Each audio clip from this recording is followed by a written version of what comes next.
Hey, we want to welcome everybody to another episode of You and the Law podcast.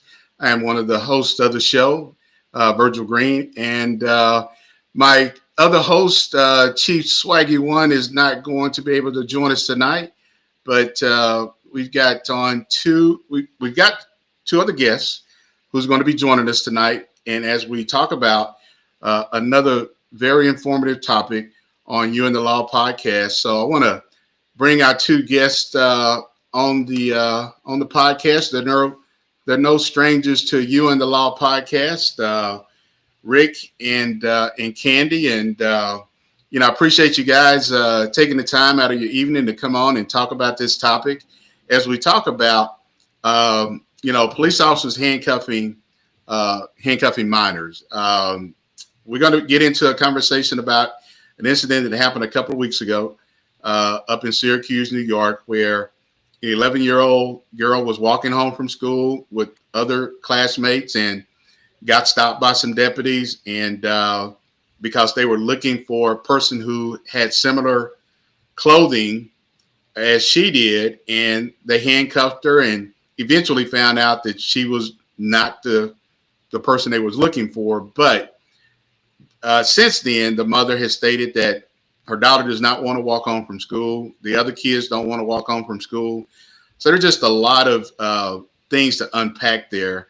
But before we get into that, I want to, Rick, introduce yourself to our listeners, and then we'll turn it over to Candy and introduce who you are and what you do. And then we'll get into having this conversation about police officers handcuffing minors.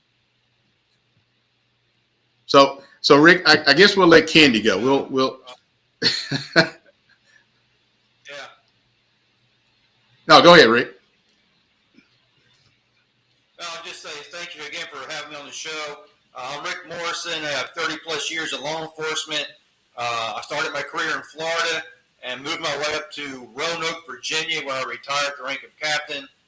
I now have my own consulting and teaching business, Inspired Policing Solutions. And my goal now is to change police culture. Okay. All right. Miss Candy.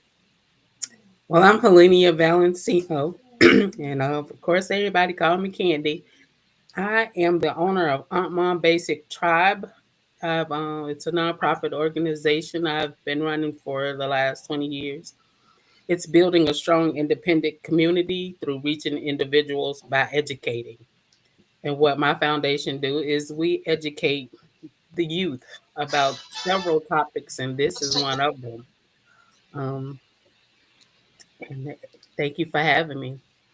Well, and again, thank you guys, and I want to thank everybody for tuning in on our Facebook pages, LinkedIn, and our YouTube pages. And definitely, if you have any comments, put them in the chat, and we'll get to them.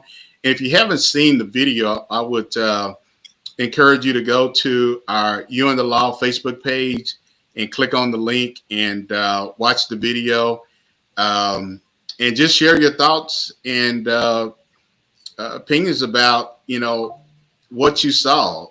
It is disturbing. The kids were, I think one thing, and Candy, you mentioned just something about how we talk to our kids and how they should be calm in situations when they do speak to police officers. And Rick and Candy, one of the things I saw in this video that I'm getting ready to show, the kids were very calm. They did not get belligerent. They were very respectful. And so it was good to see that, because, kids, they can get very emotional. Absolutely. So so seeing how they conducted themselves was refreshing, especially for the one girl who's 11 years old being handcuffed. Yeah. I mean, that is traumatizing in itself. And even that time of being handcuffed, she was still calm. So that gives a lot of credit to her parents, or whoever, to be in that situation like that, 11 years old, and remain composed. Yeah, exactly. Ken, do you have something to add to that? Like he said, absolutely. The calmness was something that I think that this child was educated on something just like this, because without that education, kids are emotional, and what happens is they're all over the place, and that, from my experience and what I've seen, it causes the police officers to act in that in a harsh manner, and it doesn't turn out well for the kids at all. So I No, say I give kudos to whoever educated those kids, because they were very calm. yeah, yeah, they actually were. So, guys, I want to just remind everybody that tonight's topic, we're talking about police questioning of minors. And really, this is surrounding an incident that happened a couple of weeks ago up in Syracuse, New York. And I've got a news clip I want to play, courtesy of CBS News, as they're interviewing. I think they may have interviewed the parents, or they may have interviewed somebody with the sheriff department related to how this incident unfolded. So I'll share this video, and on the other side of it, we'll talk about what happened. A case of mistaken identity landed an 11-year-old girl in handcuffs upstate. Now the sheriff's office says there is explaining to do over what led up to the encounter. Connor White reports from Syracuse. On the lookout for alleged car thieves, 2 Onondaga County Sheriff's deputies put an 11-year-old in handcuffs Monday afternoon. We're coming from school. We were literally all just playing in the yard. The deputies ignore that explanation from the group of kids who were on their way home from Brighton Academy Middle School. About half an hour before this, the sheriff says deputies got a description for a girl who allegedly ran from a stolen car. The suspect's photo, captured by a deputy's dash cam, is on the left. The girl they wrongly detained is on the right. Girl, you gonna tell me this ain't you? In the video, the girls insist they have the wrong person. Deputies only realized their mistake after the 11-year-old was in handcuffs for about 7 minutes. You guys are all like identical. The deputies apologize. Sheriff Toby Shelley says they did everything correctly. They handcuff her, which is a normal procedure, especially based on a number of juveniles we have dealt with that have weapons. Shelley says that's the mindset given what he calls rampant juvenile crime. Use handcuffs immediately. Even as the video, captured by the 11-year-old's cousin, reveals a scene where the kids are confused but calm. Should deputies not have assessed the fact that this girl does not seem to be in a situation where she knows that she's on the run right now? If I was on the run, I'd hide in plain view. An 11-year-old, though? You think Have the wherewithal for that? We have 13-year-olds stealing guns and doing assaults. But she didn't. She was out with her friends playing in the snow. And you are looking from hindsight. It's not her. Talking about. The New York Civil Liberties Union condemned the deputies' actions, joining other community leaders frustrated by how deputies treated the girl. There's so many layers that are involved in this that could have been addressed so that she did not have to experience this undue traumatic encounter.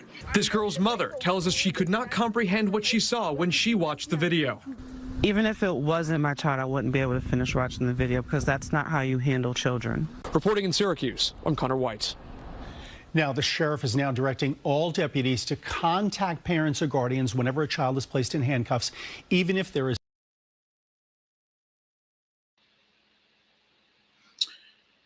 That's a lot to address right there. The one thing that really disturbed me, and there's another video that I pulled off of TikTok of the sheriff talking to reporters.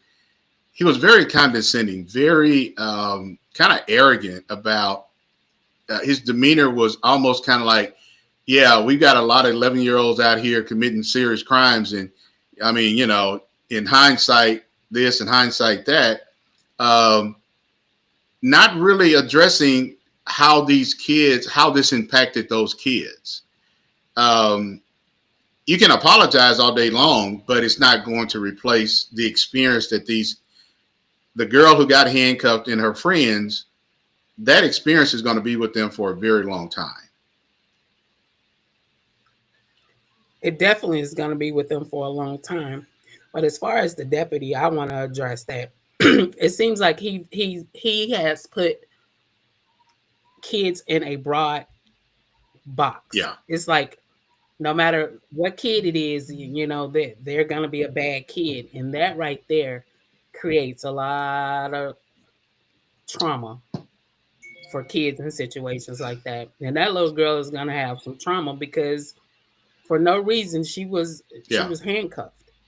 Now that need to be addressed out within itself because why are you handcuffing a 11-year-old?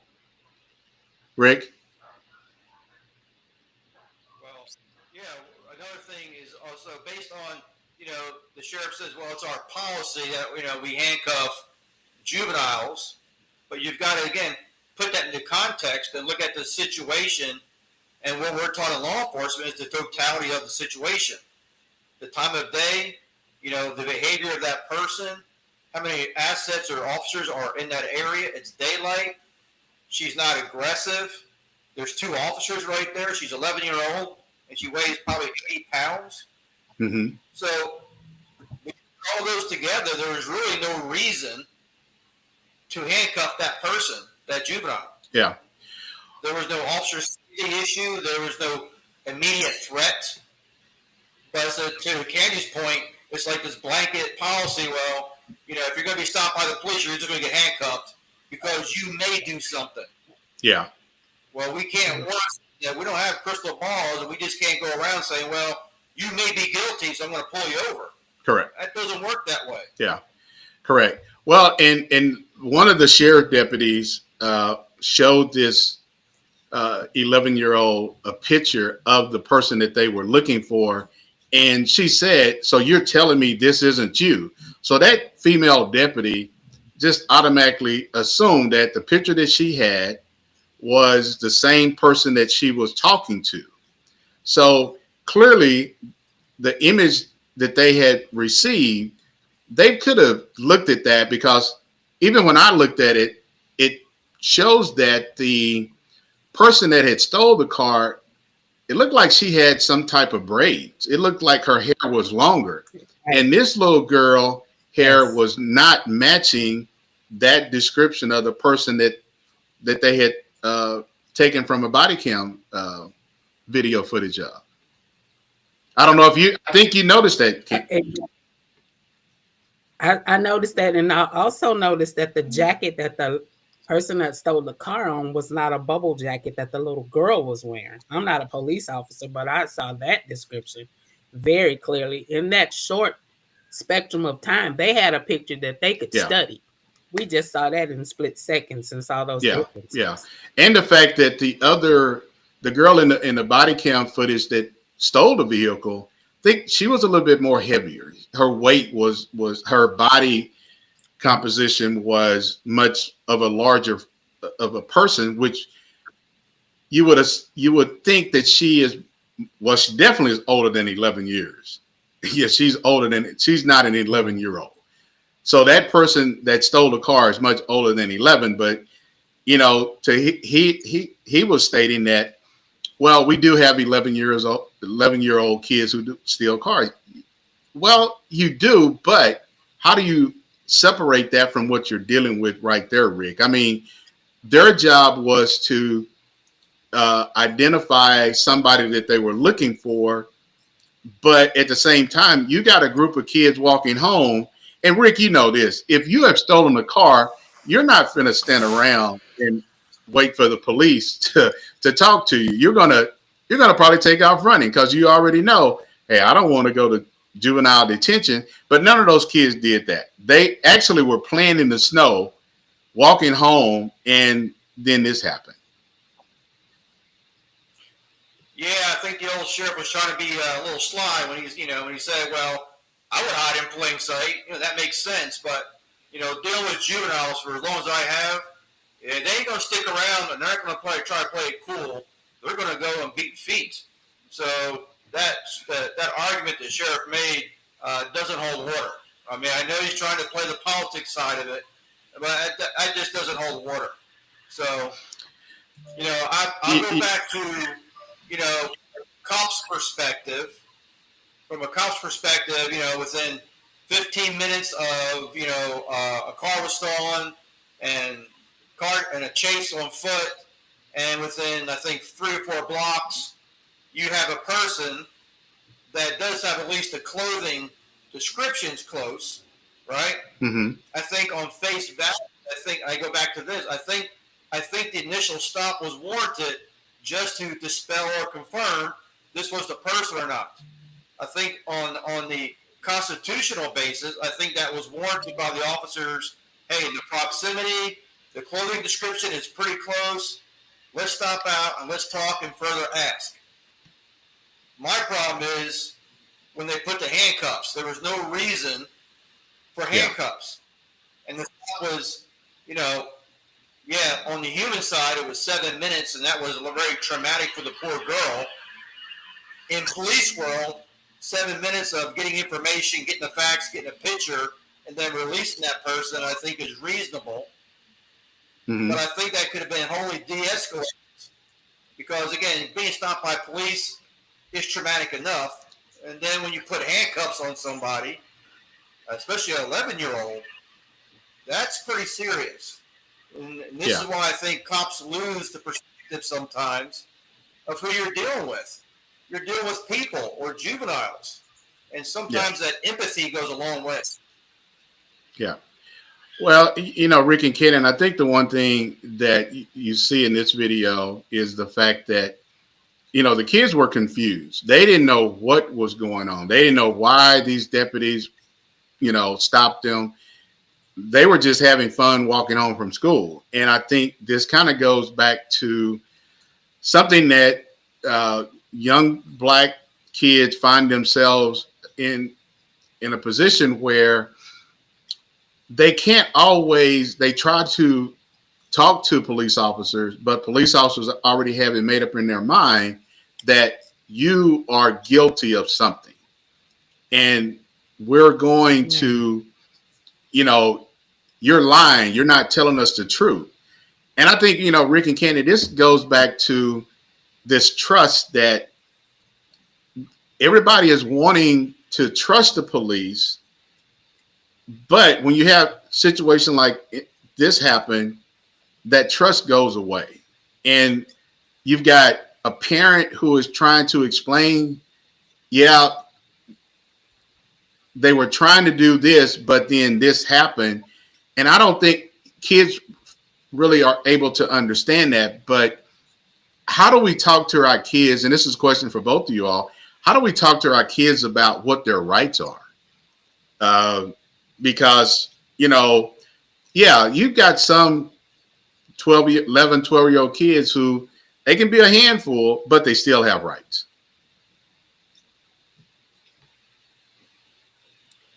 Okay, so as far as teaching our kids about our rights, I think a lot of time we have to learn what our rights are. Yeah. Because we are adults, we don't know the police department's policies.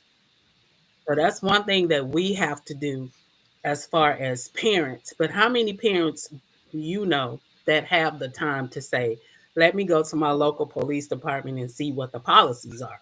That's absolutely not going to happen because it's not happening. So we can't educate our kids about our police department policies. But what we can do is find agencies to try to educate our kids about some of the things that goes on in the community.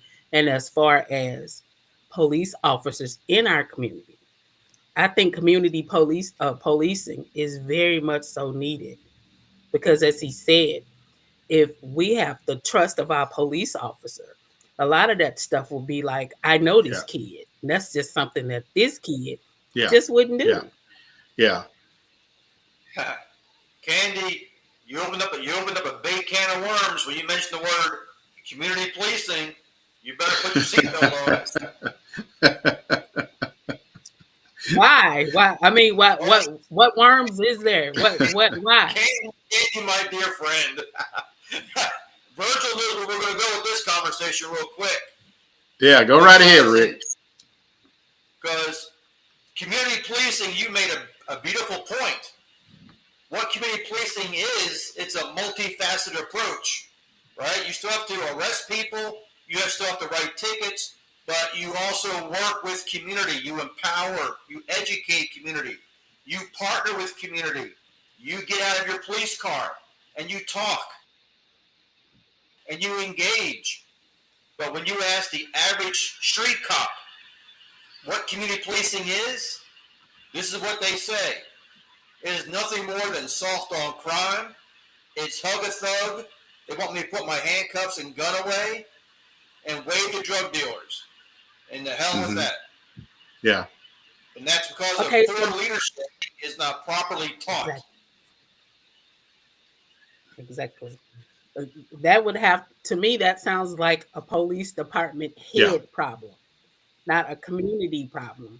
Because if it is embedded into the police officers at training that you are a part of the community, I think that it will be a little different. If they're not there to be a part of the community and to fix the problem, most of the time they're causing the problem. Well, in this situation, this was a sheriff department that, and I'm not sure in this city if there was a municipal police department, Rick or Candy, but this was a sheriff department. And so I'm not sure if this was something that, or if this city has some kind of agreement with the sheriff department where they provide police service, or this was just part of the sheriff department, responding to a stolen vehicle, or how the sheriff department got involved with it. But there's some difference between how sheriff department operate and how municipal police departments operate. And it all goes back to how you are emphasizing your community engagement, how you're emphasizing on community policing. And while you have some sheriff departments do a good job, just like some municipal police departments, but it's not a real top priority. Rick, I don't know if you would agree or disagree. It's not, for some agencies, it's not a top priority. And one of the things that both of you all said was, Rick, you said, I mean, if you get out of your cars, you're going to know who these kids are. And these kids, from listening to the mother's interview, they walk home from school a lot. And as we saw, it had snowed. So the temperatures were not warm. So if you're really about community engagement, community policing, you're going to see these kids walking home from school every day, if that is part of your routine. And this just goes to show you that this isn't something that this sheriff is making sure that his deputies are doing to build those relationships with those students and with the parents in that community.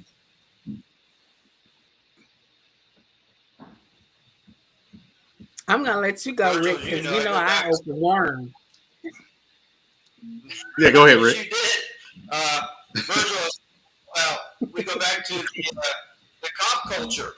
Now, if you look on the sheriff's department's website, which I did earlier, they have a youth law enforcement academy for grades 9 through 12.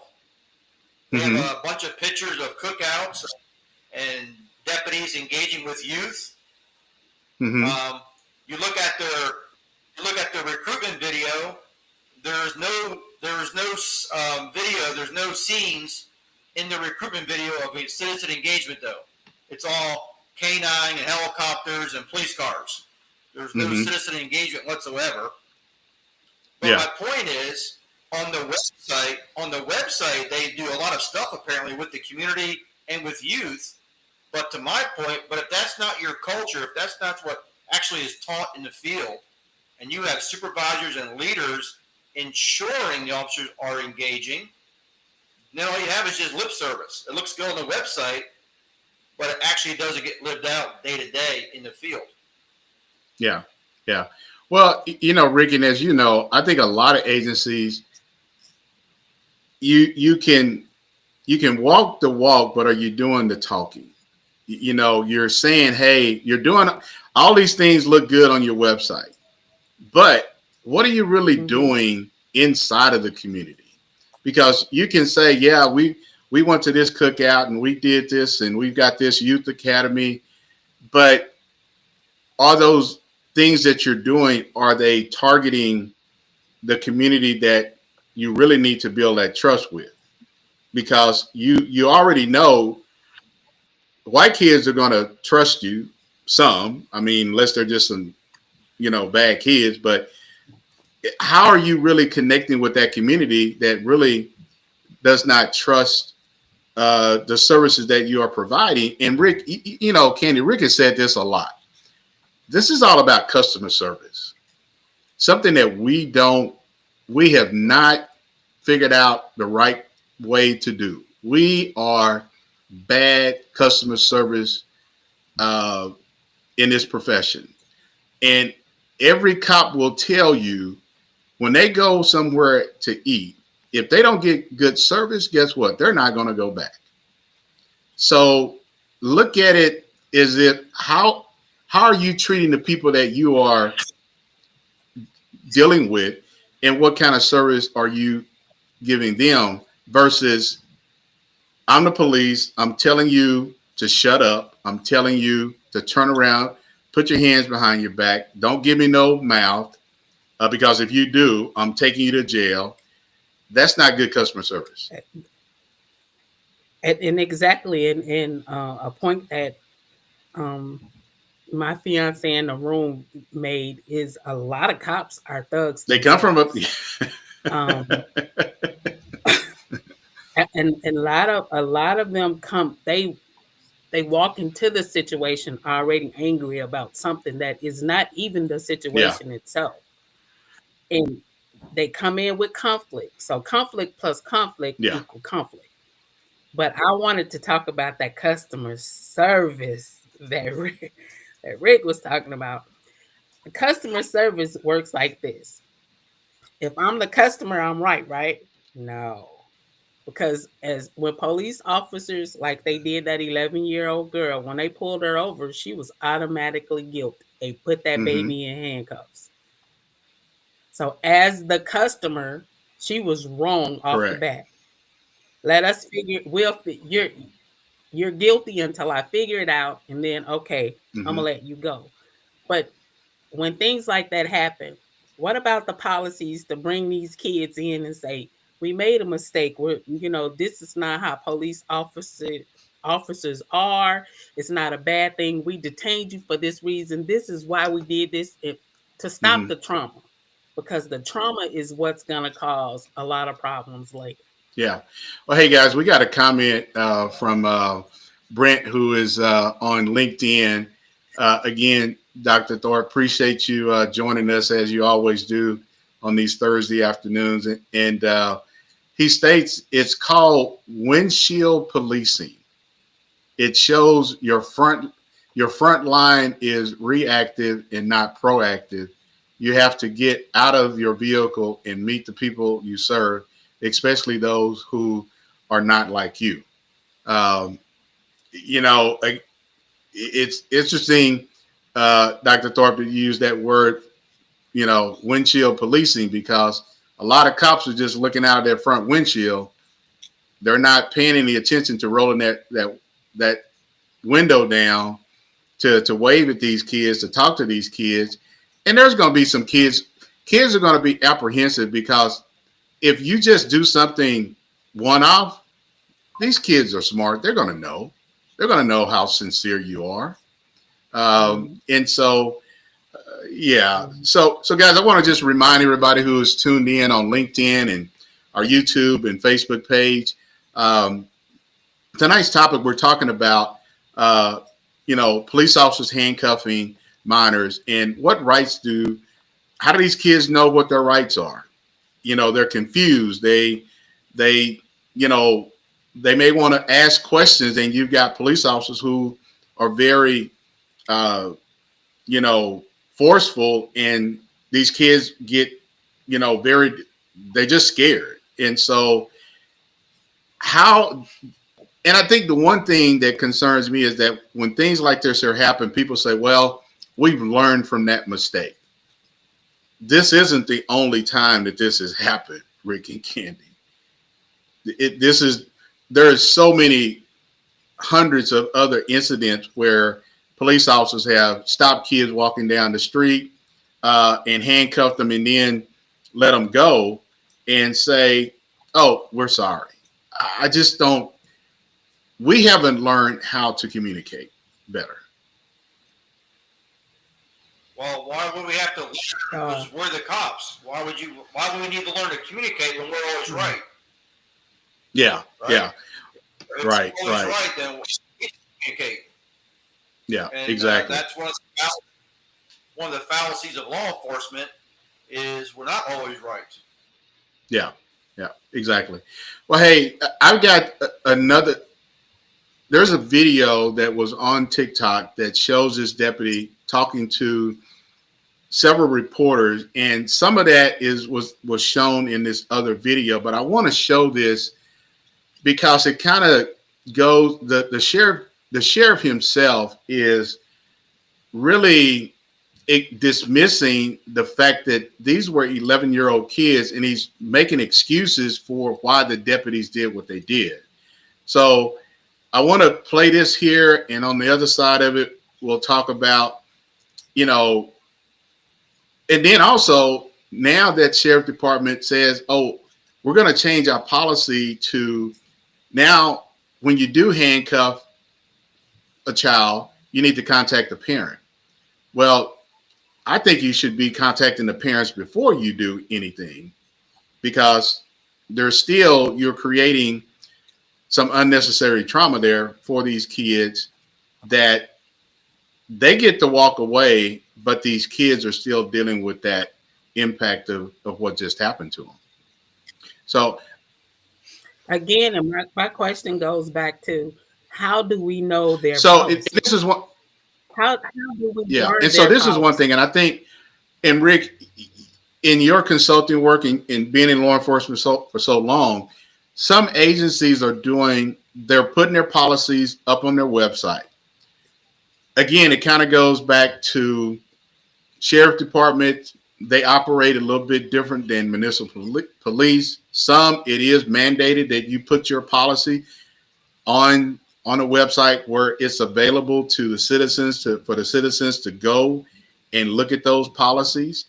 But it's also where I think this is where the police need to partner with faith-based organizations, nonprofit organizations to say, let us meet you in your space so we can talk about what our policies are. Because you as a parent, Candy, you can go to a website and you'll say, oh, okay, that's different than meeting somebody in person, Rick, and having that conversation about what is our use of force policy? What is our handcuffing policy?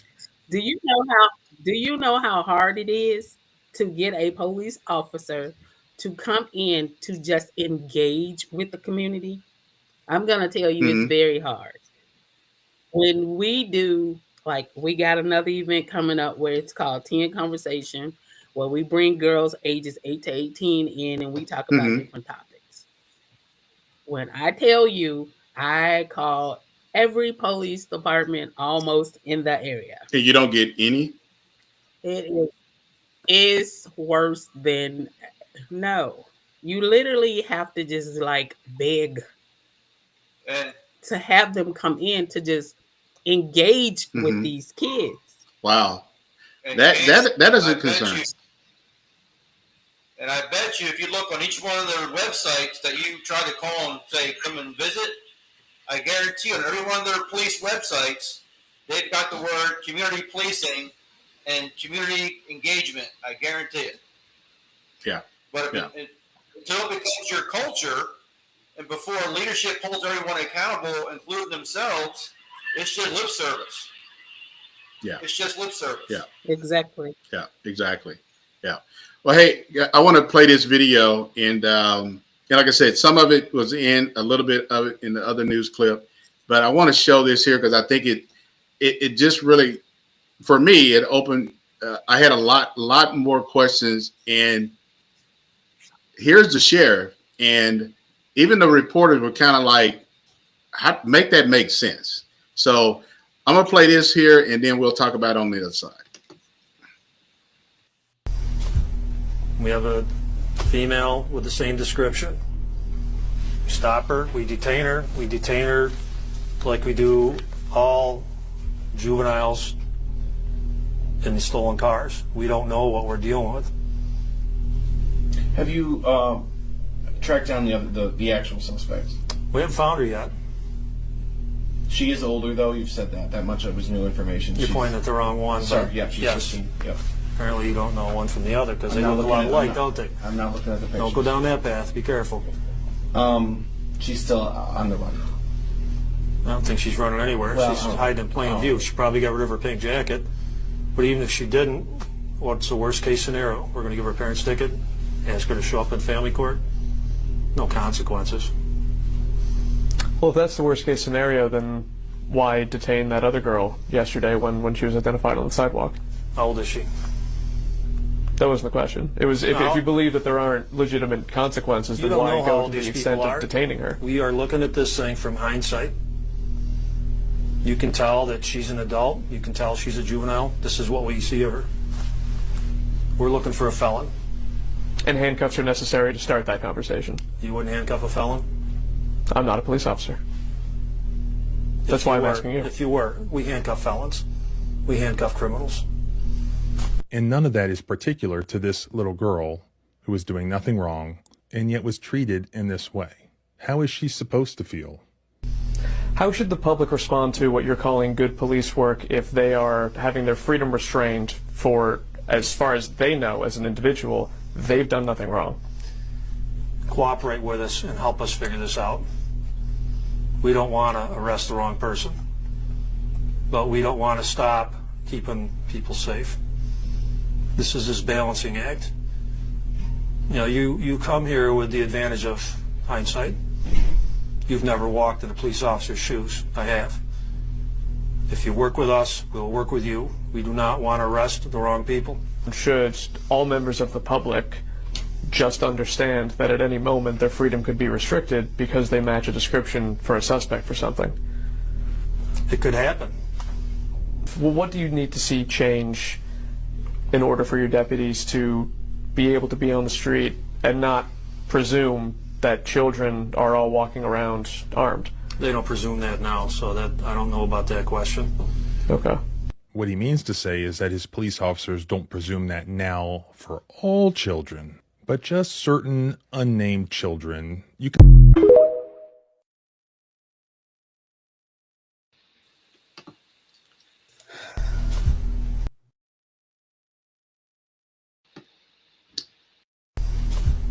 We have a.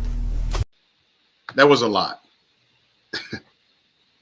That was hard to watch. It was, Candy, and I think, you know, for me, it was this isn't.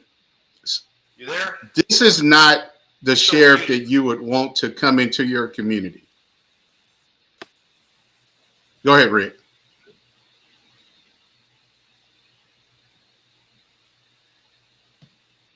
Yeah, Rick, go ahead. There you go. Yeah. Can you hear me now? We got you. I mean, he's issues with that conversation. I'm telling you what. He is just, I don't even know him, but just for what he just said, he is very jaded, one-dimensional, and he took a cookie cutter approach, a blanket policy. Everyone's guilty. Everyone's a felon. Everyone's armed, and I'll be damned, everyone will get handcuffed. You do not build trust and transparency with those kind of statements or mindset. Yeah. Go ahead, Candy. Like you said, the thing is his demeanor. He comes off angry. He just looks like, you know, it's time for him to retire. He's just angry. He's angry. So therefore, the people under him has to be just as angry, because the guy just comes off like I don't even have words for how angry that man seems. Well, and he put everybody in the same bucket. He didn't say, you know, these kids that were walking home from school, they just got caught up in the wrong place at the wrong time. He didn't say that. He said, well, yeah, you got, you know, we don't know who's got guns. Yeah, 11-year-old kids carry guns. Yeah, they're going to handcuff them. They're going to do this. But once this is something, you know, and we've had this conversation on our podcast show a lot. it is about the culture of policing. And Rick, you know, we've talked about this with you before, either on air or just, you know, in the chat, that the culture of policing needs to change. And it is getting old that it is not changing, because you've got leaders in position who they are not making sure that they're holding their people accountable. But who's going to hold the sheriff accountable? And the only people that can hold him accountable are the people who elected him and put him in office, or in really not even the county commissioners, if that's the form of government that they have. But clearly, he is in that police culture that is everybody is bad, and especially everybody who is a black kid or a black girl, they're bad.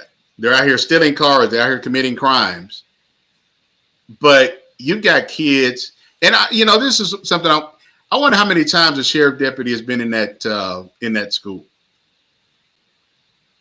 I mean, if you're not going into the schools, Probably not. get into probably never. And how many times has the sheriff been in that community? How many times has the sheriff met with the black community, with the NAACP, with other clergy to say, hey, listen, we messed up, but how can we get this right? I don't see that happening. Again, very, and the people that were asking the questions, I think it just really was mind-boggling to them that this man is actually answering these questions the way he is, and he doesn't have any empathy for these kids. None. Yeah. So we got another comment from Dr. Thorpe in what yeah, so that video, like I said, is very hard to watch.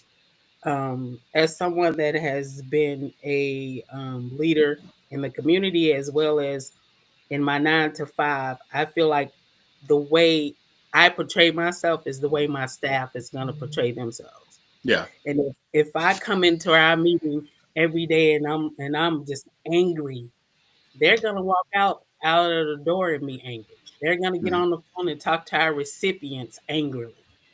And that's just the way it is. It's all about the top. It's how it comes down from the top is how it goes out into the community, I feel. And it is, I'm sorry to say this, but most police officers I've encountered have that Napoleon syndrome. It's just is that to sit? Candy opened up another can of worms. She talked about police culture. Candy, you're on a roll tonight. Yeah. Well, you know, again, is the police culture has to change, and the police culture has not changed with the demographics of the community that they're policing or we're policing. We're so resistant to change, and now here's a profession, as Rick knows, that is going through a hard time getting people into this profession. People are not just running to police departments to say, I want a job. I think they would rather go work in the corporate world or some blue collar job than being a cop. You know, 10 years ago, if you had 5 positions open, you may have 500 people apply for 5 positions. So agencies had they could handpick who they wanted, and now you don't have that opportunity. I don't want to say luxury, but you don't see the same people applying to be police officers. I think we're in a perfect storm, Chief. We've got poor leadership at the top. that are burned out or frustrated, not making excuses, but they're burned out, or because of politics, they're constrained. You've got coming out of COVID, where all the officers were told when it was during COVID, stay in your car, don't talk to anybody. And now you have this Gen Z coming out, this younger generation, the 20, 22-year-olds who don't like to talk to people, can't make eye contact. The only way they communicate is through text. So I think now this is a perfect storm when you have poor leadership. You've got coming out of COVID-19 where the cops were told to stay in your car and don't engage. And now this new generation, younger generation, where they lack the skills to communicate effectively. Police and a lot of good cops are leaving for good reason. Yeah, exactly. Well, hey guys, I've got another video that I want to show, and it's involved in a 10-year-old who has some learning disabilities at a Texas school who was handcuffed. And the reason I wanted to show you this, because, and to you and to those who are watching,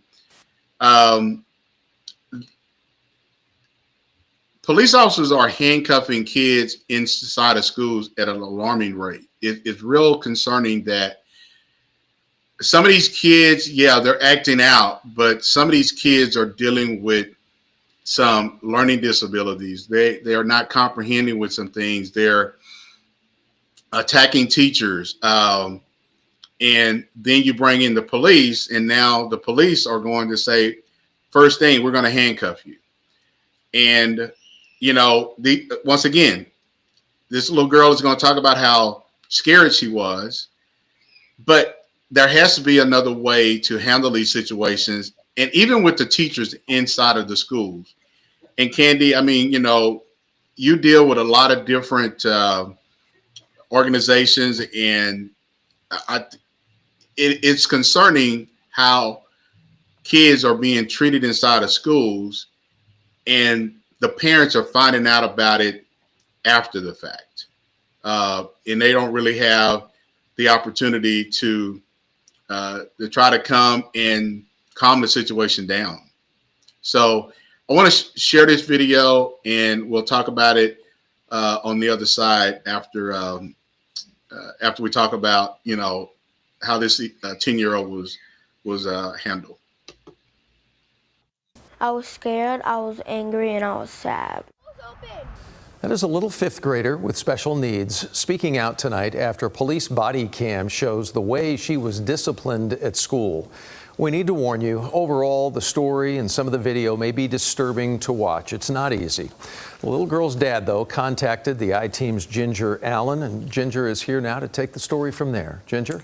So, Doug, the family reached out to us because for 2 years, the I-Team and our CBS partners across the country have been investigating case after case after case of young children who do not appear to be posing a threat to anyone, arrested, handcuffed, and restrained at schools. Now this Conroe family is asking how what you are about to see could happen to their fifth grader, especially after a new law was just passed in Texas following all of our stories. Cameras are rolling as police arrive at Cryer Intermediate School, a few hours south of Dallas. McKenna Lombardo is on the playground with administrators. That's why I called you, because I didn't know where we were headed. A police report states they've been called because the 10-year-old was, quote, physically aggressive and throwing markers, and she had pinned her associate principal's arm against a door frame. Blocked me into the door, which, you know, filing charges, just so you know, you don't have to worry about that. Officers walk McKenna inside. They stop at the bathroom where the fifth grader refuses to come out. The situation escalates as McKenna starts to walk towards the door and then turns around. Don't find me, dude. Don't freaking find me. Let's go. No, sure. Let's go. I'm not going. You will come with me, or we will go to juvenile. Okay, we will. Then let's go. Turn around, put your hands behind your back. No. Turn around, put your hands behind her back. No. Now you're resistant. Turn around, put your hands behind your back. I'm trying to go get my shoes. You're not going to get your shoes. Why? Now My you'll shoes. listen. You'll put your hands behind your back. I need to go get my shoes. I will get your shoes. Put your hands behind your back. In the minutes leading up to this, you repeatedly hear the administrators tell the officers McKenna's dad, Matt Lombardo, is on the way.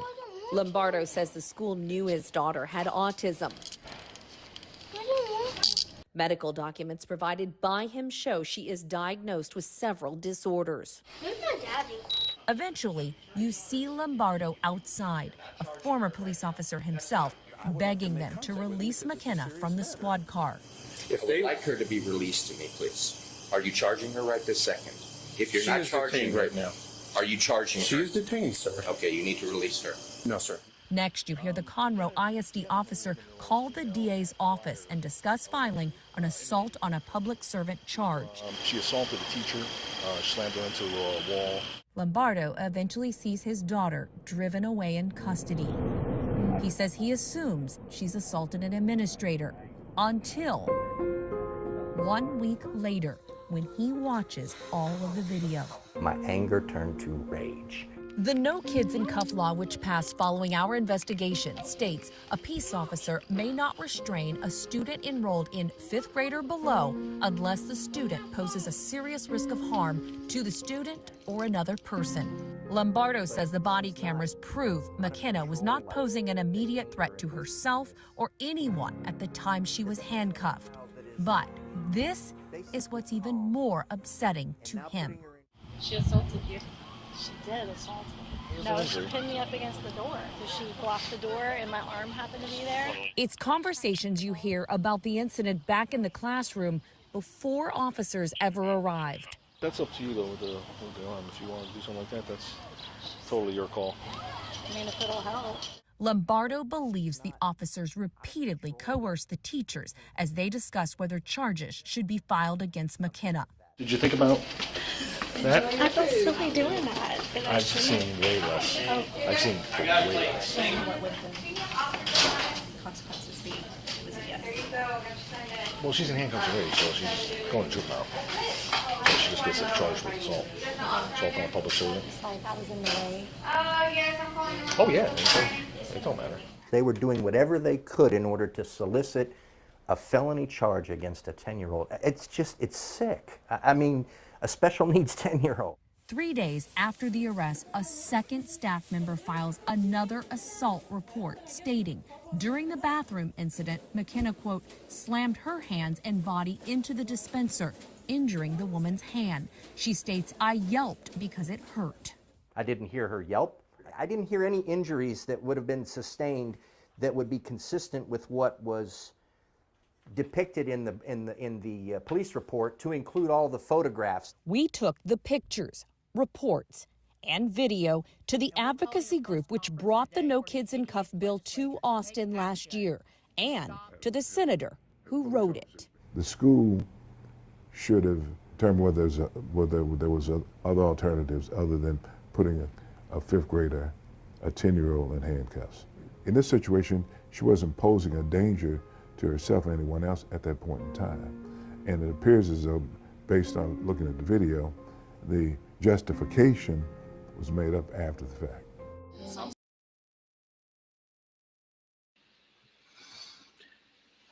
You know, there's about another 3 more minutes of that video. It is very disturbing to watch how the officer, the school staff deliberately coordinated to come up with a story that they knew was going to cause even more harm to this 10-year-old. I mean, and the sad part about it, Rick and Ken, is that everything is caught on body cam and there is no physical assault. She never touched those teachers. But then days after, you have another teacher says, oh, I'm gonna file this complaint. So, you know, we have this problem in policing, but then we have this problem inside of schools, and nobody took into account that she is diagnosed with several mental health issues.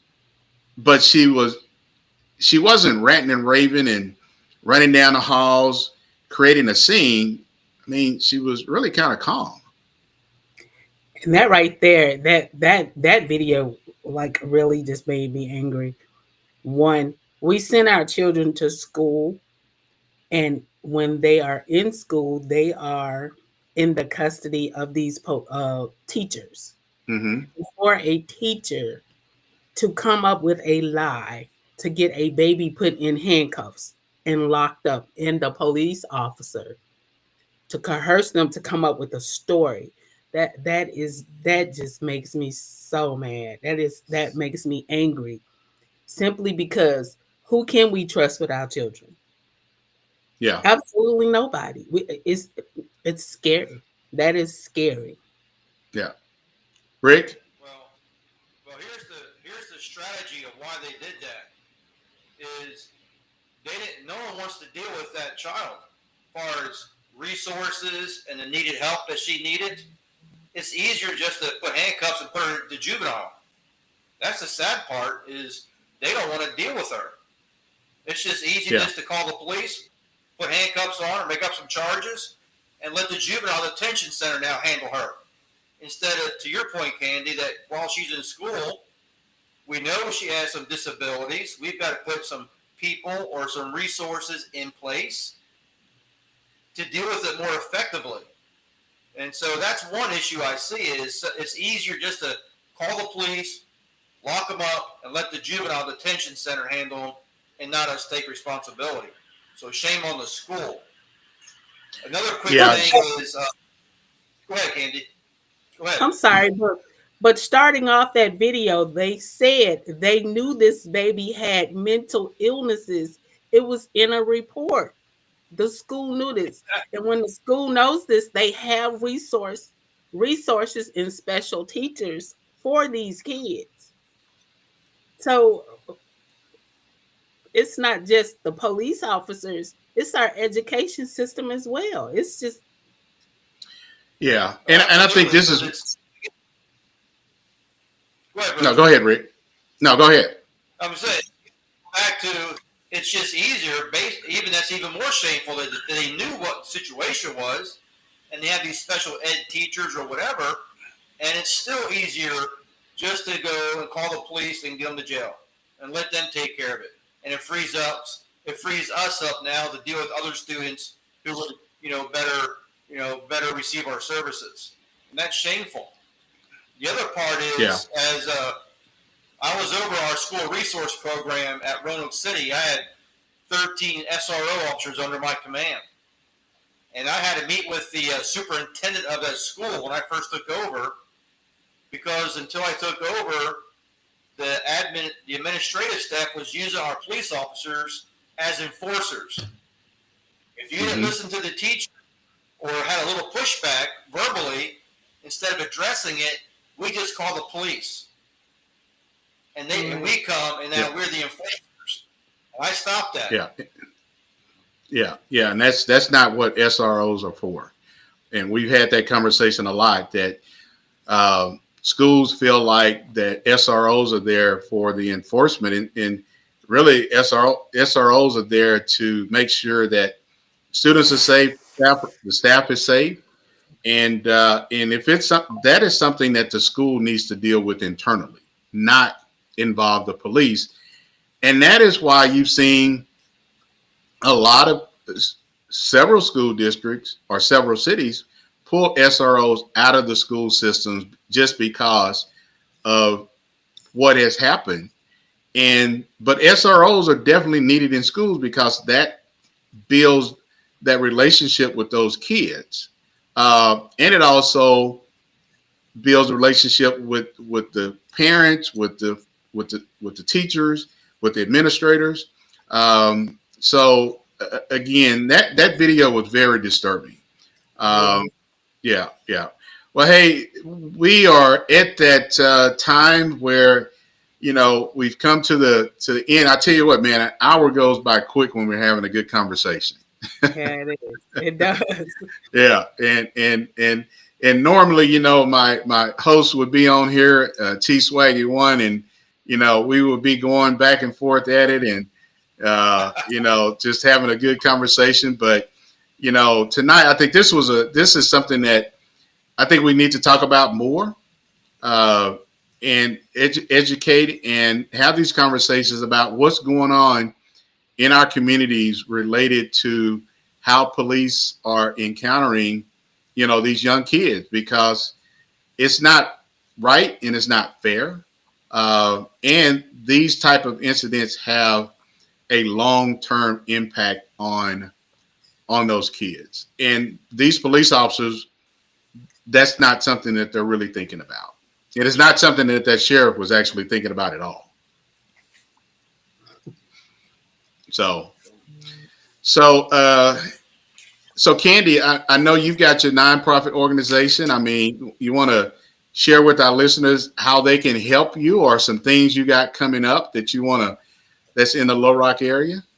Well, again, March 8th, we have our teen conversation, and this is young girls ages 8 to 18. This year, our topic is going to be teen domestic violence. It's happening more than we know, more than we talk about. And so what we do is we get a group of girls together and we give them the education on what we're talking about, domestic violence, and how it starts, and being able to go and talk to somebody about it. So that's coming up March 8th, is right around the corner. I'm still working to get a police officer in there to, to just engage with the kids, to let them know that they're a part of the community. It's really hard. Yeah. That's what I got coming up real fast. Okay. All right. Well, Rick, as always, man, appreciate you taking the time out of your busy evening to come on and join us. And we'll definitely be reaching back out to see if we can get you all to come back on, because, as you know, we're not going to run out of topics to talk about. And so that is the fun part. And I'm going to say fun because we do want to try to have some fun, but at the same time have some serious conversations about how can our conversations help change and help inform people about what's going on in their community. So again, Candy, appreciate you. Rick, appreciate you. And want to remind everybody, if you miss any parts of this podcast, go to Spotify, Apple Podcasts, go to our YouTube channel, subscribe. Candy, I know you've got a big following on TikTok. Rick, you got people that's in your circles. Let people know, go to our YouTube channel, subscribe, and doesn't cost you anything. And go to our website, which is www.youandthelawpodcast.com. That's www.youandthelawpodcast.com. Find out more about our podcast, and make sure you tune in next Thursday right here at 6 p.m. On You and the Law Podcast Show. You guys have a good night. You too. Bye. Bye-bye. Nice to meet you.